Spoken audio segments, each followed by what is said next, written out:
आषाढी वारी हा महाराष्ट्राच्या सांस्कृतिक आणि आध्यात्मिक जीवनाचा प्राण आहे।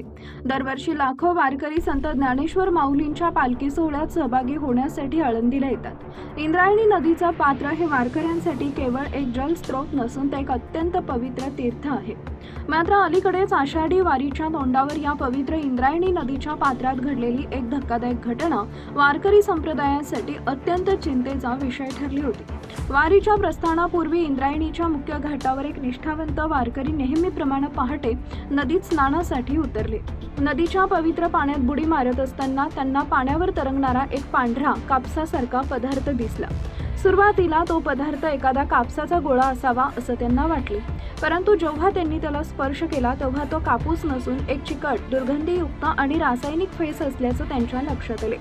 या रासायनिक मिश्रणामुळे त्यांच्या हाताला लगेच खाज सुटू लागली आणि त्वचेची आग होऊ लागली। हा प्रकार एवढा गंभीर होता की बघता बघता नदीच्या संपूर्ण पात्रात फेसाचे थर साचले। हा व्हिडिओ सोशल मीडियावर व्हायरल होताच एकच खळबळ उडाली। तपासणी अंती समोर आले की आळंदीच्या जवळ असलेल्या पिंपरी चिंचवड औद्योगिक वसाहतीमधील काही बेजबाबदार कंपन्यांनी कोणतीही प्रक्रिया न केलेले घातक रासायनिक सांडपाणी थेट नाल्याद्वारे इंद्रायणी नदीत सोडले होते। वारीच्या काळात लाखो वारकरी याच नदीत स्नान करणार होते, त्यामुळे हे प्रदूषण वारकऱ्यांच्या आरोग्यासाठी एक मोठं संकट बनलं होतं। या घटनेमुळे वारकरी संघटना आणि स्थानिक नागरिकांनी प्रशासन तसेच प्रदूषण नियंत्रण मंडळाच्या कारभारावर तीव्र संताप व्यक्त केला। मात्र या संकटाच्या वेळी निसर्गानेच वारकऱ्यांना एक प्रकारे मदत केली।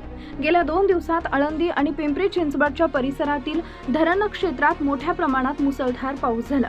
या पावसामुळे नदीपात्रातील पाण्याचा विसर्ग मोठ्या प्रमाणात वाढला आणि पाण्याच्या प्रचंड प्रवाहामुळे तो सर्व विषारी रासायनिक फेस आणि प्रदूषित पाणी वाहून गेले। सध्या इंद्रायणी नदी पुन्हा एकदा दुतडी भरून आणि स्वच्छ स्वरूपात वाहतीये।